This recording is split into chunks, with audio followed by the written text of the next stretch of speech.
नेपाल विद्युत प्राधिकरण स्थापनाको 38औं वर्षमा आइपुग्दा विगतको लोड सेडिङको अवस्थाबाट मुक्त भई आन्तरिक विद्युत माग पूरा गर्दै विद्युत निर्यातको चरणमा प्रवेश गरेको छ। नेपाल र भारतका प्रधानमन्त्रीहरू बीचको संवादको सबैभन्दा महत्त्वपूर्ण एजेन्डा अहिले विद्युत र विद्युत व्यापार बनेको छ। Looking ahead, an agreement on the long-term power trade has been completed. On this agreement, India will import 10,000 megawatt of power from Nepal in the next 10 years. This is a major development in enhancing cooperation in this area based on the joint vision statement that the two Prime Ministers issued in April 2022. I also appreciated India's willingness to facilitate the export of hydropower from Nepal to Bangladesh through India. We have agreed that export up to 50 megawatt of power from Nepal to Bangladesh via India. Power sector में सहयोग के लिए एक landmark vision document अपनाया था। इसको आगे बढ़ाते हुए आज भारत और नेपाल के बीच long term power trade agreement संपन्न किया गया है। इसके अंतर्गत हमने आने वाले 10 वर्षों में नेपाल से 10,000 मेगावाट बिजली आयात करने का लक्ष्य रखा है। करिब 7 वर्ष अघि अर्थात् 2073 सालसम्म वर्षातमा समेत 6 देखि 8 घण्टाको लोड सेडिङ थियो। हिउँदमा दैनिक 14 घण्टासम्म लोड सेडिङको प्रक्षेपण गर्नुपर्ने अवस्था थियो।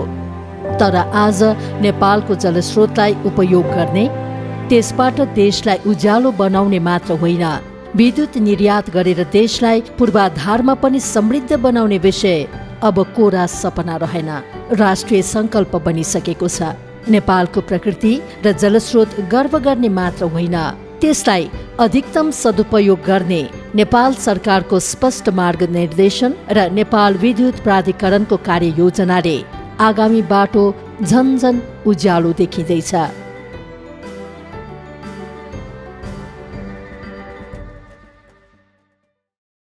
विगतमा घरमा एउटा बल्ब बाल्न पनि विद्युत नपाउने उपभोक्ताहरूले अहिले विद्युतीय चुलोमा खाना पकाउन र विद्युतीय गाडीमा यात्रा गर्ने अवस्था बनेको छ। पर्याप्त विद्युत पाउँदा उद्योगहरूको उत्पादन क्षमता बढेको छ। सम्माननीय प्रधानमन्त्रीको निर्देशन र माननीय ऊर्जा जलस्रोत तथा सिंचाई मन्त्रीको नेतृत्वमा नेपालको ऊर्जा क्षेत्रले गुणात्मक फड्को मारेको छ। देशभित्र खपत गरी बढी भएको विद्युत भारतीय बजारमा बिक्री गरी विदेशी मुद्रा आर्जन गर्न थालिसकिएको छ। यसबाट देशको विदेशी मुद्रा सञ्चितिमा योगदान पुगेको छ। गत आर्थिक वर्ष 2079-80 मा 1 अर्ब 34 करोड युनिट विद्युत भारतीय बजारमा बिक्री गरी 10 अर्ब 45 करोड रुपैयाँ आर्जन भएको छ। विद्युत निर्यातको परिमाण हरेक वर्ष बढ्दै जानेछ। आर्थिक वर्ष 2079-80 मा 19 अर्ब 44 करोड रुपैयाँको विद्युत आयात हुँदा निर्यात घटाए खुद आयात 8 अर्ब 49 करोड हुन गएको छ, जुन गत सालको खुद आयात 11 अर्ब 58 करोड भन्दा 22% कम हो। हिमालमा हिउँ कम भएकाले नदीमा पानीको बहाव कम भई आन्तरिक विद्युत उत्पादनकर्ता अनुमान गरिए भन्दा बढी विद्युत आयात गर्नु परेको हो। अब हामी चाँडै नै बंगलादेश पनि विद्युत निर्यात गर्दैछौँ। नेपालको स्वच्छ हरित विद्युत भारत र बंगलादेशमा बिक्री गर्न आन्तरिक र अन्तर्देशीय प्रसारण लाइन सञ्जाल विस्तारलाई प्राथमिकताका साथ अघि बढाइएको छ। विगतमा लोड सेडिङ अन्त्य नै महाभारत जस्तै थियो, तर आज मुलुकभित्र उत्पादित स्वच्छ हरित ऊर्जा यही खपत गरौं भन्ने अभियानका साथ विद्युत खपत बढाउने योजना र कार्यक्रम सञ्चालन गरिरहेका छौं। हो, समय समयमा बत्ती जाने उपभोक्ताको गुनासोप्रति प्राधिकरण सचेत र संवेदनशील छ। यो लोड सेडिङ होइन, प्राविधिक विषय हो। त्यसैले प्राधिकरणको ध्यान अहिले उपभोक्तालाई पर्याप्त, विश्वसनीय र गुणस्तरीय विद्युत पुर्याउन प्रसारण र वितरण तर्फको पूर्वाधार संरचना विस्तार एवं थप सुदृढीकरण गर्ने कार्यमा केन्द्रित छ। प्रणालीको पूर्वाधार विस्तार, सुधार एवं स्वचालित गर्ने कार्यलाई विशेष प्राथमिकताका साथ अगाडि बढाइएको छ। पूर्वाधार संरचना सुधार तथा विस्तारमा सरकार र प्राधिकरणले ठूलो लगानी गरिरहेका छन्। यद्यपि अझै यो पर्याप्त छैन, त्यसैले थप लगानी जुटाउने प्रयास पनि भइरहेको छ। अहिले करिब 95% नागरिकको पहुँचमा राष्ट्रिय प्रसारणको विद्युत पुगेको छ। मधेस, बागमती र गण्डकी प्रदेशहरू सारभूत रूपमा पूर्ण विद्युतीकरण भएका छन्। कोशी प्रदेशमा 95%, लुम्बिनीमा 98%, कर्णालीमा 67% र सुदूरपश्चिममा 82% विद्युतीकरण भएको छ। 753 स्थानीय तहमध्ये 505 प्राधिकरणको प्रणालीबाट सारभूत रूपमा पूर्ण विद्युतीकरण भएको छ। 227 वटा स्थानीय तहका अधिकांश स्थानमा र बाँकी 21 स्थानीय तहका अधिकांश स्थानमा सोलर, साना तथा लघु जलविद्युत मार्फत विद्युतीकरण भएको छ। आगामी 2 वर्षभित्र मुलुकभर विद्युतीकरण गर्ने सरकारको घोषणालाई कार्यान्वयन गर्न सम्पूर्ण तयारी पूरा गरी विकट पहाडी र हिमाली क्षेत्रका कुना काप्चाका बस्तीहरूमा विद्युतीकरणको अन्तिम मार्च चलिरहेको छ। त्यस्तै विद्युतका ग्राहकको संख्या पनि विस्तार भई 56,48,000 पुगेको छ। प्रति व्यक्ति ऊर्जा खपत 380 युनिट पुगेको छ।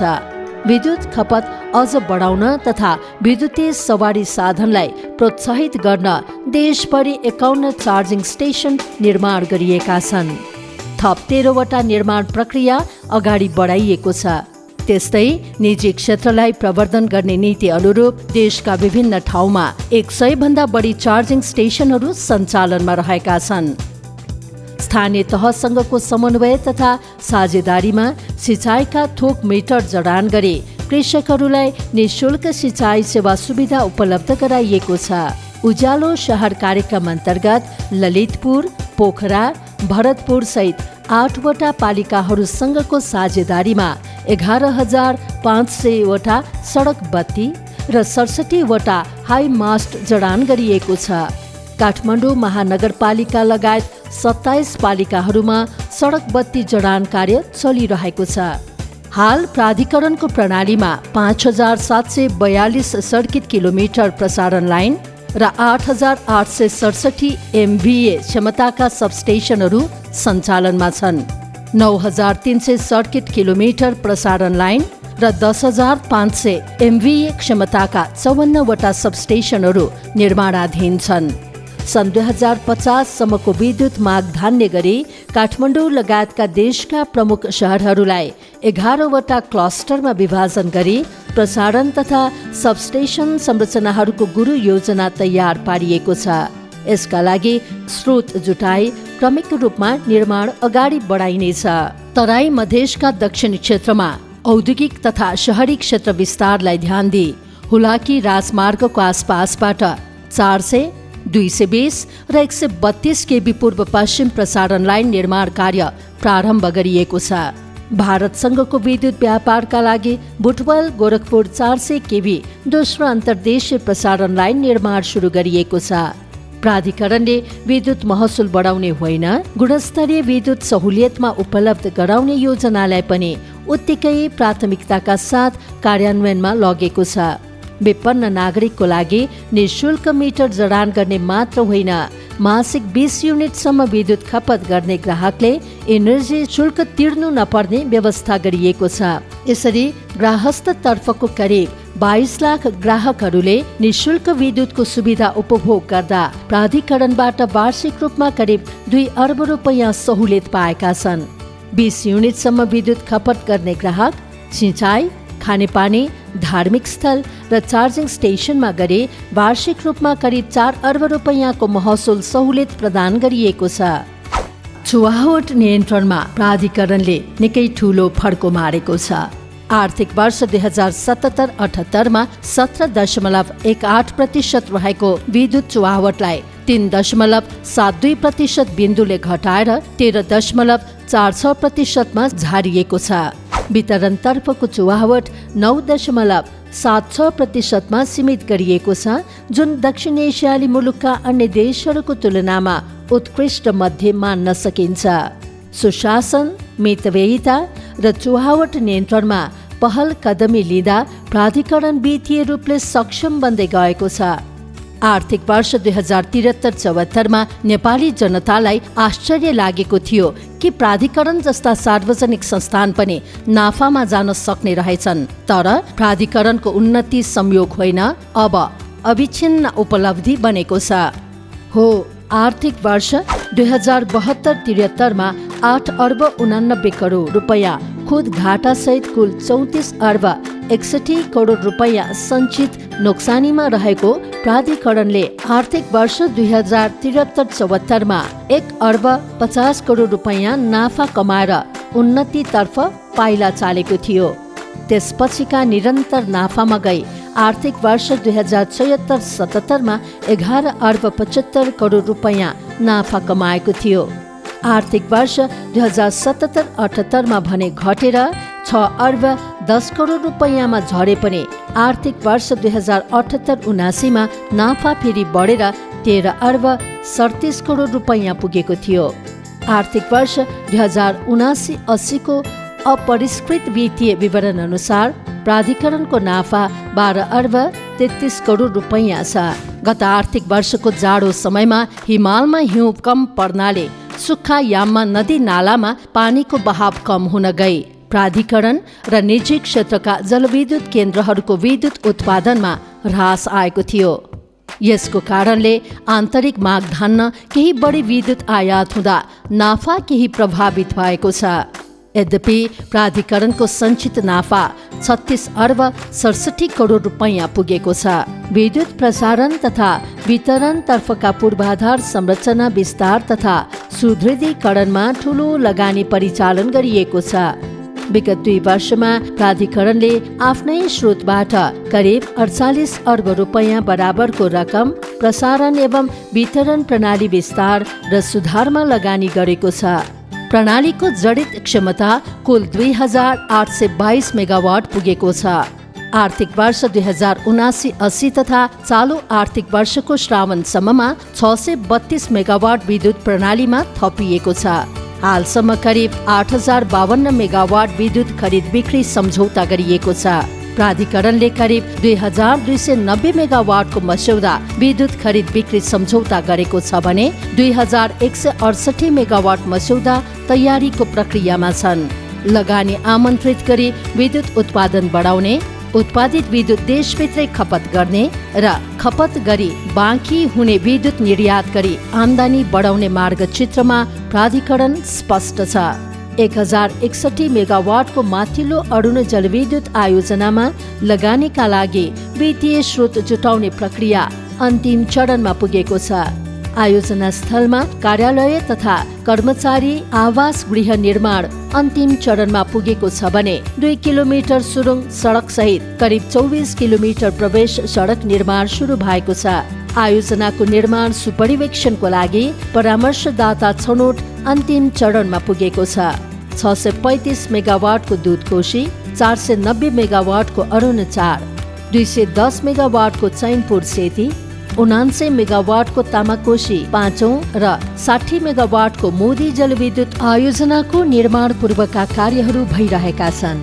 140 मेगावाटको तनहुँ, 40 मेगावाटको राहुघाट र 37 मेगावाटको माथिल्लो त्रिशुली 3B जलविद्युत आयोजना निर्माणाधीन छन्।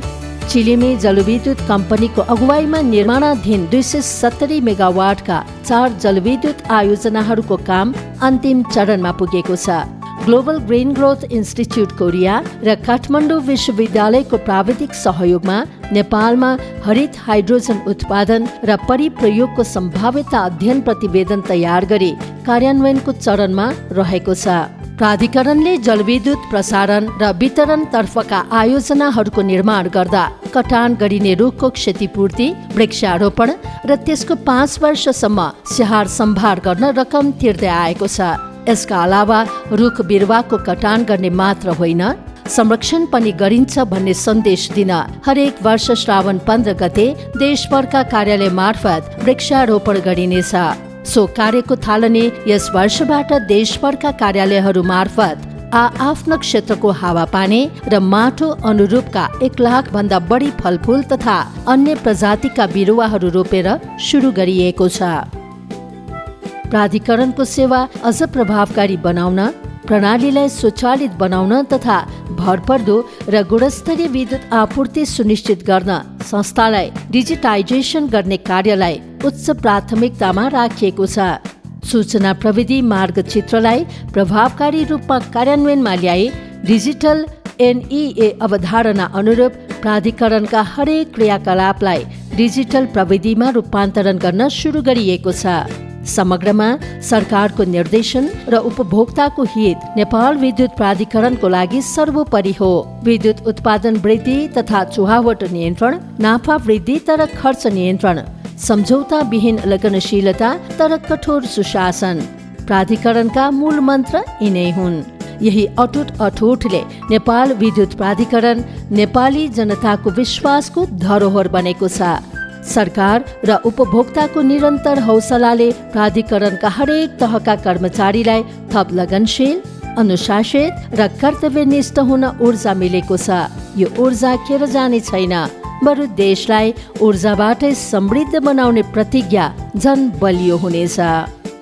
नेपाल विद्युत प्राधिकरण उज्यालो नेपालको संवाहक।